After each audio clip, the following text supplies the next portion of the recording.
Massa bakar gedung DPRD dan kantor Bupati Gorontalo, polisi terinjak-injak.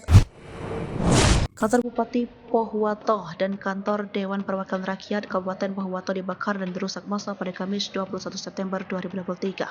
Ribuan massa melakukan aksi unjuk rasa di Kabupaten Pohuwato, Provinsi Gorontalo. Mereka menuntut ganti rugi lahan yang dijadikan pertambangan. Video unjuk rasa hingga pembakaran itu kemudian viral di media sosial. Total ada 5 video yang beredar. Video pertama menampilkan sebuah gedung bertuliskan kantor Bupati Pohuwato tengah dilalui api. Sedangkan video kedua melihat orang-orang masuk ke dalam gedung dan membuat kerusakan. Di video ketiga menampilkan seorang polisi tengah diinjak-injak oleh massa. Sementara video keempat memperlihatkan ada mobil yang sudah terbalik dan orang-orang mengamuk merusak fasilitas sekitar. Dalam video itu terdengar suara sejumlah orang berteriak bakar-bakar. Di video kelima menampilkan sejumlah warga merumuhkan mobil. Kaca mobil dilempar batu hingga fasilitas umum pun juga dirusak. Video ini diunggah oleh akun Facebook Patricia Chia Rumondor pada Kamis 21 September 2023 di grup Lambi Kawanua Official. Sontak saja postingan Patricia Chia Rumondor ini langsung dibanjiri komentar.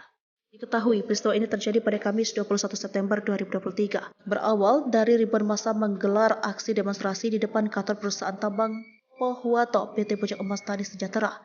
Mereka berasal dari berbagai elemen masyarakat Pohuwato, Gorontalo. Massa menuntut pihak PT Pers agar menghentikan aktivitasnya. Pasalnya aktivitas pertambangan dinilai merusak lingkungan dan merugikan masyarakat. Mereka melayangkan sejumlah tuntutan.